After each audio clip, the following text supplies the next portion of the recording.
This is the Unit 4 review. So we start off right away with some synthetic division. So we're going to take our x minus 7, set it equal to 0, solve for x, gives us positive 7. So we're going to put that number in our little box. Okay, we put the numbers underneath. We got 1, negative 4, a, negative 8, and negative 42. So this is a missing coefficient problem. So we're going to go forward first. We drop the first number. It gives us a 1. Times 7 is 7. Minus 4 is 3. Times 7 is 21. Now we can't keep going because we don't know what 21 plus a is. But because we're told that this is a factor, right there, we can go at the back end to give us 0. Because if it's a factor, that means there's no remainder. It's a remainder of 0. So what gets added to negative 42? Positive 42. Now here, what number times 7 gives you 42? That's 6. All right, now we go above. Negative 8 plus what number gives you 6? That would be 14. What number gives you 14 times 7? Or sorry, 7 times what gives you 14? That would be 2. So now we can take our column and make it an equation. A plus 21 equals 2. Subtract 21 from both sides. A is equal to negative 19. Okay. Same idea, next problem. X plus 3 is equal to 0. Solve for x gives you negative 3. So that's going to be in a little box. Bringing the numbers down, we have 1, 9, c, and 15. So it's the same process that we just did. Drop the first number to get a 1. Times negative 3 is negative 3. Plus 9 is 6. Times negative 3 is negative 18. Then we have to stop and pause because we don't know what c minus 18 is going to be. But because, again, we were told that this is a factor, our remainder is going to be 0. Which means this has to be negative 15. What number times negative 3 gives you negative 15? That would be positive 5. Now here's our column. So c minus 18 equals 5. Add 18 to both sides. And c will equal, what is that? That is 23. All right. All right, now this is just using synthetic division to get an answer. So again, we have x plus 7. So we're going to set that equal to 0 and solve for x, which is negative 7. Our number in the little box. So we have negative 7 right here. So we have 2, 11, negative 17, 26, negative 14. Drop the first number, which is a 2, times negative 7 is negative 14, plus 11 is negative 3, times negative 7 is 21, minus 17 is positive 4, times negative 7 is negative 28, plus 26 is negative 2, times negative 7 is positive 14, which gives you 0. So now we want to have an answer for what this is. Since we had x to the 4th to start off with, and we divided it by x over here, we have 1 less x in our answer. So now we have 2x to the 3rd minus 3x squared plus 4x minus 2. And this is our answer. Okay. This question, this fancy little g of x over h of x is just basically saying you're dividing the two things. Okay, so we're going to do the synthetic division again. X minus 4 is equal to 0. X equals 4. That's going to be in our little box. Now this problem is a little bit tricky because it's missing terms. We have x to the 4th and we have no x's. So we have a lot of terms that are missing. We have to put zeros in their places. So we have 1x to the 4th, 0x to the 3rd, 0x squared, 0 x's, and minus 256. So here we go. Drop the first number, you get a 1. Times 4 is 4. Plus 0 is 4. Times 4 is 16. Plus 0 is 16. Times 4 is 64. Plus 0 is 64. times 4 is positive 256, which gives you 0. So our answer for this, since we started with x to the 4th, we divided by an x, we have x to the 3rd plus 4x squared plus 16x plus 64.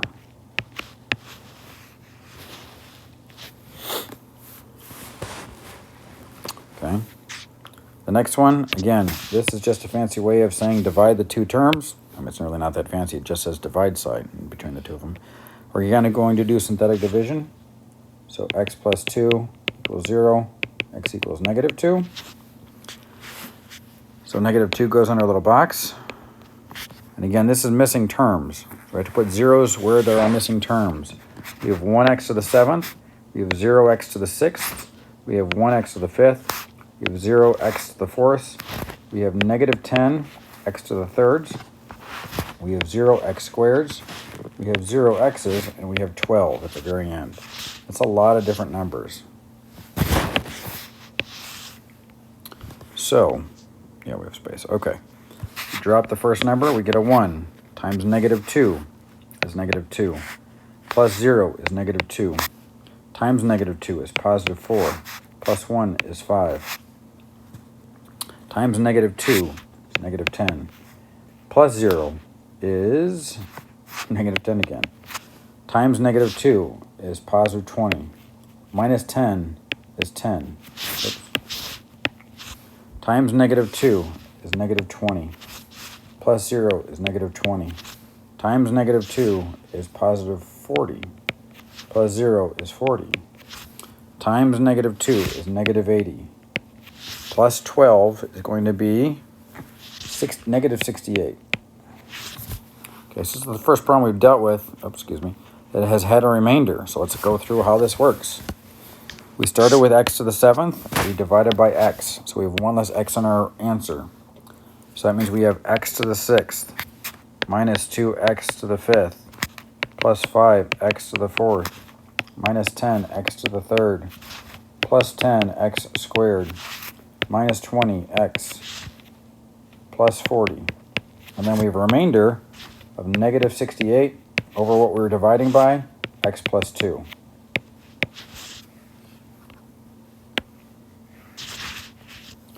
And there you go.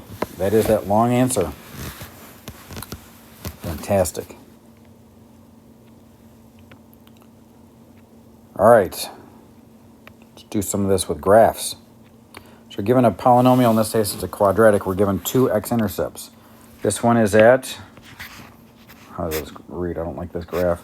That's negative 6, comma 0. And this one is, I have no idea, comma 0. So we're going to use negative 6 in our problem. There's our little box. We have 3, 11, and negative 42. So we're going to drop the first number, give us a 3, times negative 6 is negative 18. Negative 18 plus 11 is going to be negative 7, times negative 6 is positive 42, which gives you 0, which is good. That means we raised the right number. So now we got to write our factors down. We have 3x minus 7, but that's not our only one. We have to go back up here. This was x, or negative 6 comma 0. So this was, the answer to this is x equals negative 6. We have to turn that back into a factor by adding 6 to both sides, which would give us x plus 6 equals 0. This is our other factor that we're missing. We're going to put that down in our answer. These are the two factors that make up that graph and that polynomial. All right, same thing the next one, just more numbers. So we know that this is negative 1 comma 0.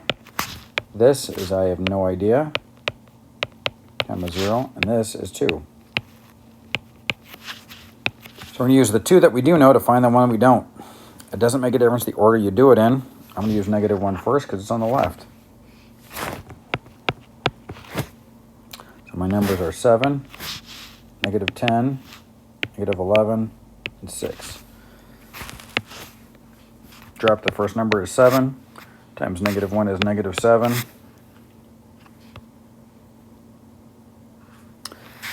Which gives me negative 17. times negative 1 is positive 16, or sorry, positive 17, minus 11 is positive 6, negative 1 is negative 6, which gives me 0. So that's good. Now I'm going to use my other number, which was 2, to do synthetic division again. Drop the first term, which is 7, times 2, which is 14, minus 17 is negative 3, times 2 is negative 6, which gives me 0 again. So my factors are 7x minus 3, the first one. I have two more. Again, they're given to you from the x-intercepts that we used in the little boxes. All right, this one was x equals negative 1. So if I add 1 to both sides, I get x plus 1 equals 0. That's my one factor. Put that down. My other one is x equals 2. Subtract 2 to get to the other side. X minus 2 equals 0. That's my second factor, or my third factor, rather. So x minus 2. So there we go. Okay, use synthetic division, determine f of 5. So this is going to be the function notation. This number is the number we're going to use in the little box. So we're going to have 5 there, 2, negative 4, 1, negative 6, and positive 2. Okay, so we drop the first number, which is a 2, times 5 is 10, minus 4 is 6, times 5 is 30, plus 1 is 31, times 5 is, I'm not quite sure, and I don't want to do that math in my head, so let's go to, we'll do Desmos. Oops.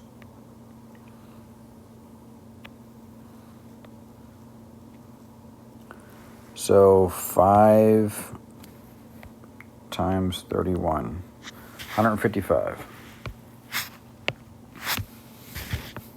Sorry about that. I hate when it happens.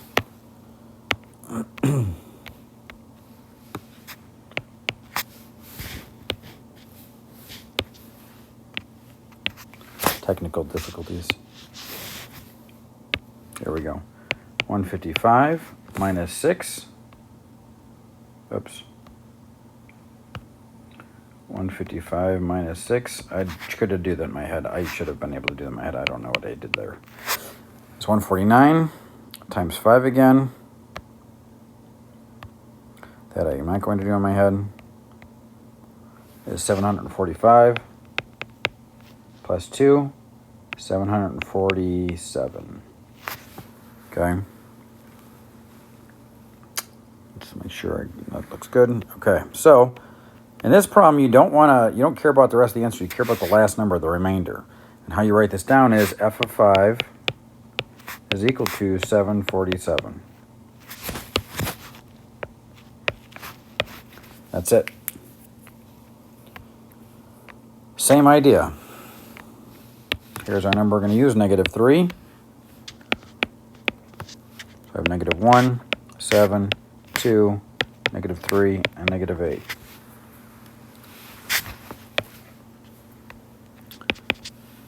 Go down and get negative 1 times negative 3 is going to be positive 3, plus 7 is 10, times negative 3 is negative 30, plus 2 is negative 28.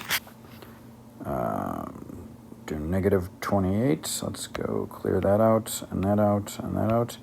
We're going to do negative 28 times negative 3 is 84. Minus 3 is 81. 81 times negative 3 is negative 243. Minus 8 is going to be negative 251. So again, I'm writing my answer as f of negative, or sorry, this is g of negative 3 equals negative 251. That's it. All right. Now we got some oldies but goldies. We want to see if these are equivalent, so we have to actually multiply everything out. All right, before we can multiply negative 3x to the parentheses, we have to take care of the squared first, which means we're multiplying x minus 2 times itself. Gives us x squared minus 4x plus 4 when it's all said and done. Okay. That's still in parentheses because we're still multiplying negative 3x out in front of it. Now we can distribute the negative 3x to give you negative 3x to the third plus 12x squared minus 12x. So that's the first answer that we have to find. The other part is here. So we got to distribute the 3x to the parentheses that are there. So we have negative 3x to the third plus 12x squared. And we have minus 2 times 6x, which is negative 12x. Are these the same thing? Yes, they are.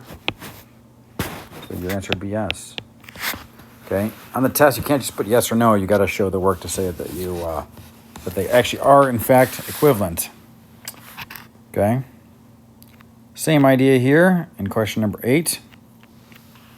Multiplying x minus 3 times x plus 5, I'm going to get x squared plus 5x minus 3x minus 15.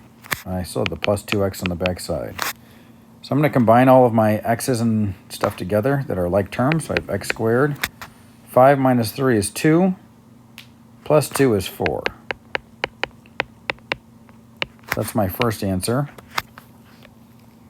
Next, I have negative 15 plus 3x. I'm going to leave those alone for right now while I multiply the negative 2x and distribute it in with the x plus 4, which gives me negative 2x squared minus 8x. Now I can combine my like terms. I'm going to have negative 2x squared. 3x minus 8x is negative 5x minus 15. And those things don't look alike. So this is a no. All right, moving along. Solve the quadratic inequalities below. So this is the factor and then graph and then write the answer in interval notation.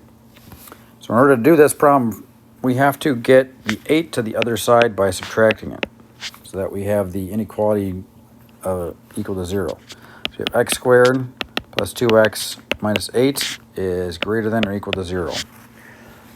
We can now factor this. Two numbers that multiply to be negative 8 but add up to be positive 2 are x plus 4, x minus 2. I'll put this down just to be consistent. Hold on, that's not a 2. There you go, that's better. I'm going to solve both of our factors. X plus 4 equals 0. X minus 2 equals 0. So x will equal negative 4 and x will equal positive 2. So I'm going to graph these just so I can see them. So I have negative 4 and positive 2. And because the x squared is positive, it's going to go up. Now, my inequality sign is greater than or equal to. So I'm going to go above the x-axis. When I write my answer down for interval notation, going from left to right, I'm going to go negative infinity with the parentheses, comma negative 4 with a bracket because my inequality is greater than or equal to. Then there's a break. Starts to begin at 2, goes to positive infinity. Here's my answer.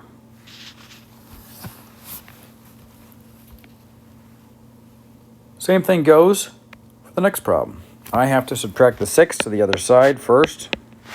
So I have 3x squared minus 7x minus 6 is less than 0. Now I can try to factor this. The first term of 3 times the last term of negative 6 gives me negative 18. If I find the two factors of that, I get negative 9 and positive 2. That give you negative 7 in the middle when you're adding them together. I divide both of these numbers by my first term of 3. And I reduce these fractions. I get negative 3 over 1 and 2 over 3. Put x's in my denominators and bring those net denominators to the top. So I have x minus 3 is one factor. And I have 3x plus 2 is the other one. It's still less than 0. Now I set my factors equal to 0. And I have x equals 3 and x equals negative 2/3, which I can then graph. So I have negative 2/3 and 3. Because my 3x squared is positive, I'm going to go up. My inequality sign is less than, so I'm going to go at the bottom of my equation underneath the x-axis to shade in like this.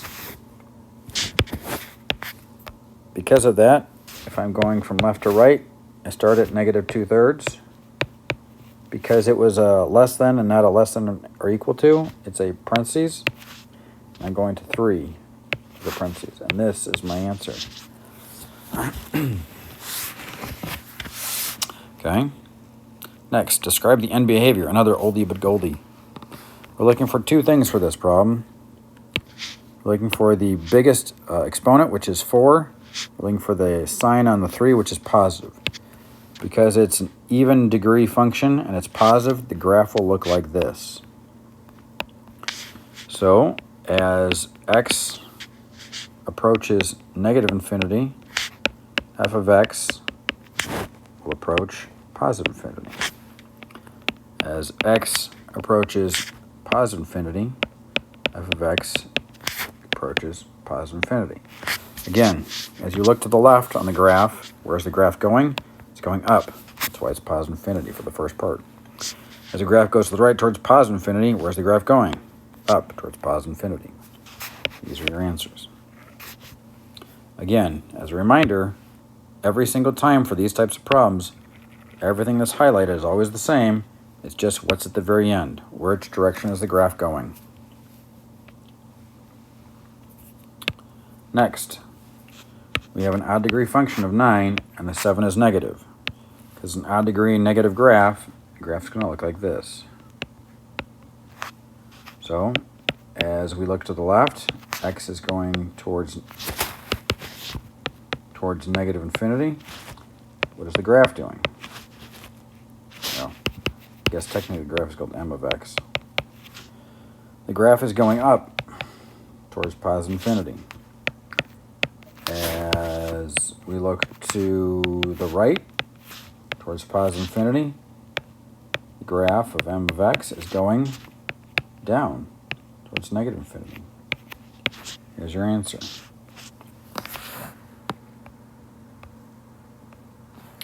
All right. So this question is a lot like questions number 9A and B, but in this case, they've already been factored for you. So all you have to do is take the factors you have, set them equal to 0, and solve for x. And then plot those points and figure out the greater than or less than part, and then the interval notation. For the first part, we have to get the x's equal to 0, or the factors equal to 0, sorry. The factor 3, since it does not have an x on it, it doesn't make a difference. We don't need to do anything with it. We can just leave it alone. It doesn't go into the problem at all. X plus 2 does, that equals 0. X minus 2 does, that equals 0. And then x minus 3 equals 0. If you solve all of these for x, you're going to get negative 2, positive 2, positive 3. We're going to graph these on our graph over here. So negative 2 is right there, positive 2, and positive 3. Okay, now we've got to figure out what the graph looks like. We just started looking at these things when we did the end behaviors, what the graphs look like based on degrees and whether it's positive or negative. This is a degree of 3, and the 3 here is positive. So this is x to the third and positive. So that graph is going to look like this, which is what this graph is going to look like too. Look something like that. Now we got to look at, are we going above or below the graph on the x-axis? Because our inequality is greater than or equal to, we're going above. So greater than is above. So we're looking at this part of the graph that's above the x-axis, and also this one. Okay, so now we got to do from left to right, what is the interval notation? Well, it starts off on the left at negative 2. Since our inequality is equal to, greater than or equal to, it's a bracket. And it goes all the way to positive 2 with a bracket. It jumps while it goes underneath the x-axis and picks up at positive 3 with a bracket all the way towards infinity, which always has parentheses. So this is your answer.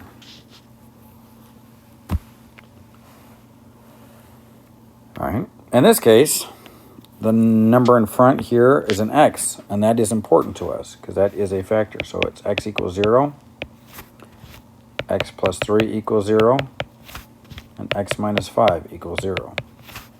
So we have x equals 0 is already one of the answers. This one's going to be x equals -3. This one's going to be x equals 5.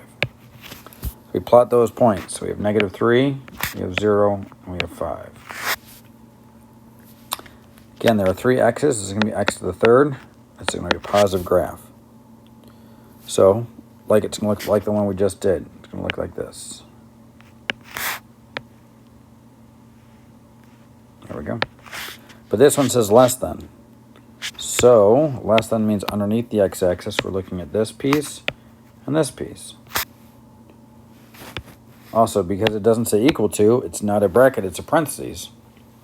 So we have, going from left to right, we have -infinity with the parentheses, going to -3 with the parentheses. Then there's a break as it goes above the x-axis. We start up at 0, and we go to 5 with the parentheses. Here's our answer. All right. Oh, factoring. Love it. Here's our factoring. Factor completely. So in problem A, we have greatest common factors to take out. They all have at least a 5 in them. They all have an x squared. So I'm left with x squared plus 2x minus 8. So although I take a greatest common factor out, I can still factor what's in the parentheses. I'm going to put this back down because it's still part of my answer. Two numbers that multiply to be -8 but add up to be +2 would be +4 and -2. Now this problem is factored completely. I don't have to solve anything because there is no equations. There's no equal sign, so the factoring is it. In this problem, this is a factor by grouping because there's already 4 terms. So we're going to group the first 2 and the last 2. What you can take out of the first 2 terms is only x squared. I'm left with 3x plus 4. In the next piece, I can take out a 6. I'm left with 3x plus 4. Take the stuff on the outside, x squared plus 6, and that becomes one factor. And 3x plus 4 becomes the second. Now, we've talked about this type of problem before where sometimes the x squared plus 6, whatever that stuff is, can be factored again. This cannot for 2 reasons. One, it's not a difference of 2 squares because it's not a difference, it's a positive, so it's a plus. It's an addition of 2 squares. And secondly, the 6 is not a perfect square. 2 numbers don't multiply to give you 6. 3 times 3 is 9. So that doesn't work. So this is as far as you can go. That's it. Number C, or letter C. So a little more complicated. This looks like a advanced factoring. We're going to multiply the first term and the last term. So we have 6 times -3 is -18. 2 numbers that multiply to be 18 but add up to be two numbers that multiply to be -18 but add up to be +17 are 18 and -1. Divide both of them by the first term of 6. Reduce the fractions. 18 over 6 is 3 over 1. And -1/6 cannot be reduced. Put x's in the bottoms. Bring those to the top. X plus 3 is my first factor.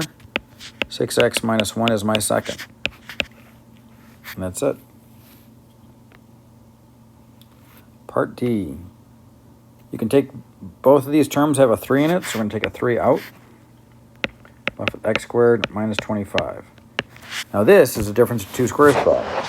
You have x squared and 25, both perfect squares, and they're being subtracted from each other. So this is x plus 5 and x minus 5. And I still have to have the 3 out in front to finish the problem. And now it is done.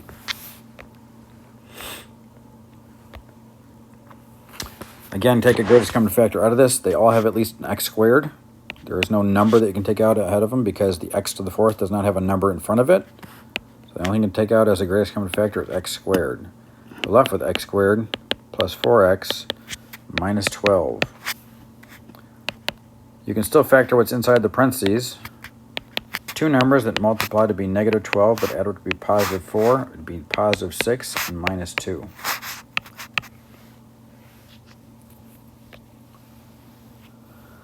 Last one of these. Two numbers that multiply to be negative 18, but added to be negative 7. It's negative 9, positive 2.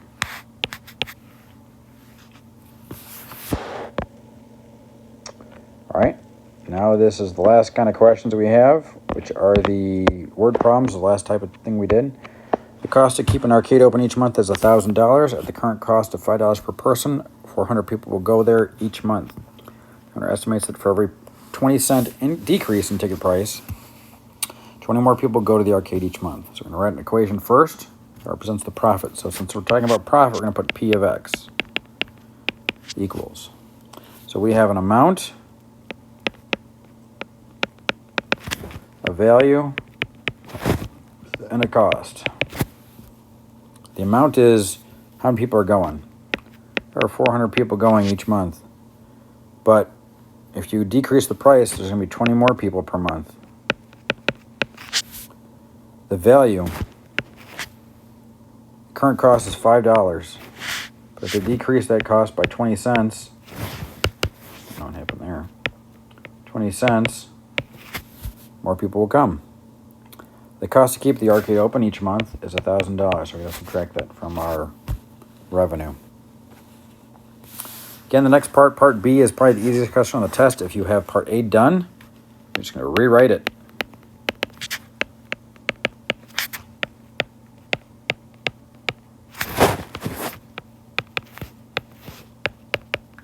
And then make it greater than 0. That's all you got to do. Okay. Next, in order to do this part C and D, we have to do some graphing. That's why Desmos is open. We're going to plug this equation into our Desmos. So we have 400 plus 20x 5 minus 0.2x minus 1,000. All right, now we have to find where the graph is. So it's way up there. I'm going to touch the top. It's going to be 2.5. So now because the graph is at 2.5, right, if I go up or down, it's going to be the same because it's a parabola. So if I go to 3 or to 2, since it's right in the middle, it doesn't really make a difference. So I'm going to go up. I'm going to say that x is equal to 3. So now I want to determine the price the arcade can charge. Well, the price is based off of the amount, the value of the tickets. Okay, so we have 5 minus 0.2 times 3. So 5 minus 0.2 times 3. So $4.40. Is what they can charge for tickets to maximize their profits. It says determine the lowest price the arcade can charge to still make a profit of at least $500. To do this part of the question, we're going to write an equation of y is equal to 500. The reason we do this is because then we can find the intersection points of the graph. Sorry about the dogs.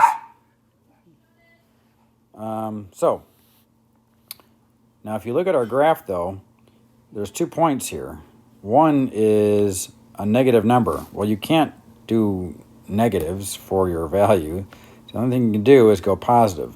So we have 13.956. Problem is we need to stay above that 500 line, the green line. So if we go to 14, our number will be less than 500. So we have to actually round down to 13. Okay, because at 14, the number is going to be less than 500, and we want to make $500, at least $500 in profit. Okay, so we have to round down to 13 because then it would still be above 500. So now we can figure out a price again, which is the value. So 5 minus 0.2 times 13, whatever that's going to give us. So let's do 5 minus 0.2 times 13, which is $2.40. All right. Again, I apologize about the dogs, crazy dogs. All right. The company is hosting a banquet for their employees. The cost of the banquet is $4,400. the current cost of $90 per ticket. 160 people have bought tickets. The banquet organizer estimates that for every $4 decrease in ticket price, 11 more people will buy a ticket. Write an equation that presents the profit of the banquet. Back to profit. So we have an amount. The amount is the number of tickets that are bought, or people that buy tickets. So we have 160. There are going to be 11 more people that buy a ticket. So then we have the amount. No, sorry, the value. The value is $90. And there's a $4 decrease in price of the ticket. Then with the cost is $4,400. Okay, again, the inequality, easiest to do if we just take that equation and just put it as greater than 0. So we have 160 plus 11x, 90x minus 4x minus 4,400 greater than 0. If we want to profit, that number is going to be bigger than 0. It can't be equal to, because that would be breaking even. So that's why it's going to be bigger than greater than. So it's going to be greater than, sorry. All right. So like before, we're going to put this into our Desmos. So we have 160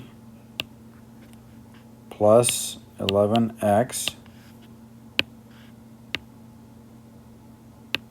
90 minus 4x minus 4400.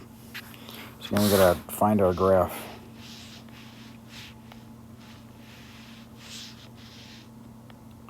There we go. There's our high point, 3.977. So we're gonna have it. We're gonna round up to x is equal to 4. Okay. What ticket costs will result in the company making the maximum profits? Again, we're looking for the value. So it's $90 minus 4 times 4. So let's do 90 minus 4 times 4 is $74. What is the lowest ticket price the company can charge to still make a profit of at least $10,000? So again, we're going to put a y equals 10,000. Okay. So it's the lowest ticket price and our price is decreasing. We want the most x's we can get. So if we look at our two values, this one's going to be 0. So if we don't do anything, we're going to get $10,000. Okay. But that's not, we want the lowest ticket price. So we have to decrease the price of the ticket. So we have to change the price. Now, this is 7.955. If we go to 8, we're going to be below the line of 10,000. So we have to round down to 7. So x will be 7. So again, we're going to take the ticket price, so the 90 minus 4 times 7. 90 minus 4 times 7, not 47, is $62. There you go. Last question. Danny started a lawn mowing business and it costs $250 a month in gas and maintenance for the lawnmowers. When she charges a fee of $50 to mow a lawn, she has 75 customers per month. Danny estimates that for every $5 increase in fee, the number of customers will decrease by 2. Write an equation for profit. So P of X equals an amount is how many customers we have. 75. We're going to decrease by 2. The value charges $50 per lawn. She's going to increase that by 5. But it costs her $250 a month. So there's our equation. Again, write the inequality. 75 minus 2x. 50 plus 5x minus 250 is greater than 0.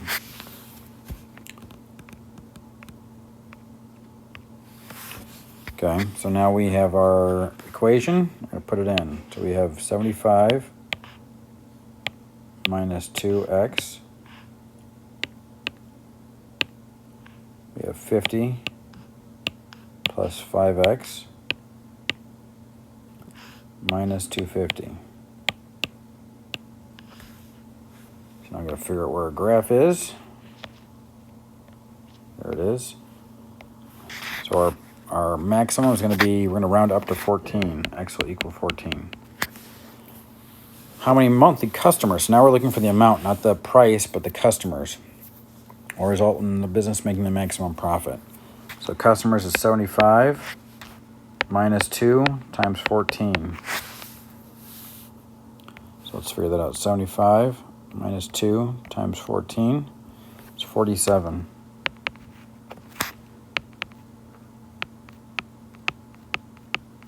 That's a lot less work. 75 lawns per month. That's crazy. Or 75 customers, sorry. 47 is a lot less people. What's the highest fee Danny should charge and still make a monthly profit at least 4,000? So we're going to put our y equals 4,000 to figure out what it's going to be. So we want the highest fee. So since she's raising her price, we want the highest price. So we want the most x's. So again, if we go to 26 and we round up, then we'll be under 4,000. We want it to be above 4,000. So we're going to round down to 25. So the charge should be the cost, or not the cost, the value is 50 plus 5 times 25. 50 plus 5 times 25. Should be $175. It's a lot more money per lawn than 50. All right. And that's it. You are done. Good luck.